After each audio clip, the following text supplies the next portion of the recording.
Hi மக்களே, வாங்க சாப்பிட்டுட்டே எல்லோரும் என்ன பண்ணுறீங்க? ஓகேங்க, பிள்ளைங்க வந்துட்டு ஸ்கூலுக்கு கிளம்பி போயிட்டாங்க. இன்றைக்கி காலையில் என்ன பண்ணுறேன், பண்ணி கொடுத்தேன் அப்படின்றத காமிக்கிறேன் வாங்க. என்ன அப்படின்னு பார்த்தீங்கன்னா, வெஜ் ரோல் சப்பாத்தி. ஓகேங்களா, வெஜ் ரோல் பண்ணி அதை வந்துட்டு ஒரு கொஞ்சம் ஸ்டைலிஷாக அப்படியே கட் பண்ணி பட்டர் போட்டு வச்சு பிள்ளைங்க சாப்பிட்டுட்டு, அப்புறம் வெறும் சப்பாத்தி போட்டு ராஜ்மா கறி பண்ணேங்க. பாருங்க, ராஜ்மா கறி பண்ணேன். ராஜ்மா கறி எடுத்துகிட்டு சப்பாத்தி வச்சு எடுத்துகிட்டு போயிட்டாங்க லஞ்சுக்கு.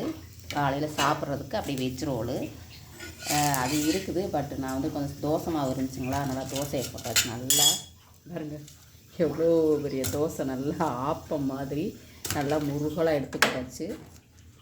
ஓகேங்களா, இப்போ நம்ம அதில் ராஜ்மா கறியை ஊற்றி சாப்பிடலாம் வாங்க. இன்றைக்கி சாட்டர்டே மார்னிங் டிஃபன் இதுதான். ஓகேங்களா, நான் இதை சாப்பிட்டுக்கிற போகிறேன். எங்கள் ஹஸ்பண்டுக்கு அவருக்கு வெஜ் ரோல் கொடுக்க போகிறேன். ஓகேங்களா, ஏன்னா 3 பீஸ் இருக்குது. கிட்டத்தட்ட இது வந்து 1.5 சப்பாத்தி கணக்கு, அவ்வளோதான். ஓகேங்களா, அப்புறம் நேற்றைக்கு வச்ச சாதம், நேற்றைக்கு மதியம் வச்ச சாதம் இது. அவ்வளோதாங்க இன்றைக்கி நம்ம வீட்டில் காலை டிஃபன், மதியம் லஞ்சும் கொடுத்துட்டாச்சு. இன்னுமே கொஞ்சம் அவுள் பாயாசம் அப்படியே இருந்துக்கிட்டே இருக்குது. அதனால் எப்பயுமே நம்ம வந்துட்டு பிரசாதம் விட்டு கொஞ்சமாக பண்ணுறதில்ல, நிறையாவே பண்ணுறது. கிட்டத்தட்ட இது வந்து 3ஆவது நாள் ஆயிடுச்சு. குளிர்னால கெட்டு போகாமல் இருக்குதுங்க. அவ்வளோதான். இந்த காம்பினேஷன் உங்களுக்கு பிடிச்சிருக்குதான்னு சொல்லுங்கள். ராஜ்மா கறி தோசை, சப்பாத்தி, ராஜ்மா, அப்புறமா வெஜ் ரோலு. ஓகேங்களா, இப்போ குடிக்கிறதுக்கு தண்ணி ஜீரா வாட்ரு அடுப்பில் வச்சுருக்கிறேன். ஓகேங்களா, இதுதான் நம்ம வீட்டில் டிஃபனு.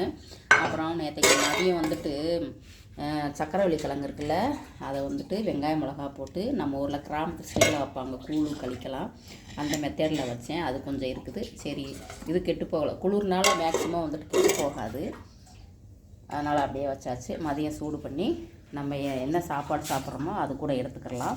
ஓகேங்க, வாங்க. உங்களுக்கு பிடிச்சிருந்தா நீங்களும் சாப்பிட்றதுக்கு என்னோடய சமையலை யாரெல்லாம் லைக் பண்ணுறீங்க அப்படின்றத கமெண்ட்டில் சொல்லுங்கள். நான் செஞ்ச சமையலில் யார் வந்துட்டு எது வந்துட்டு செஞ்சு சாப்பிட்டீங்க அப்படின்றதையும் கமெண்ட்டில் சொல்லுங்கள். பாய்ங்க, தேங்க்யூ ஃபார் வாட்சிங்.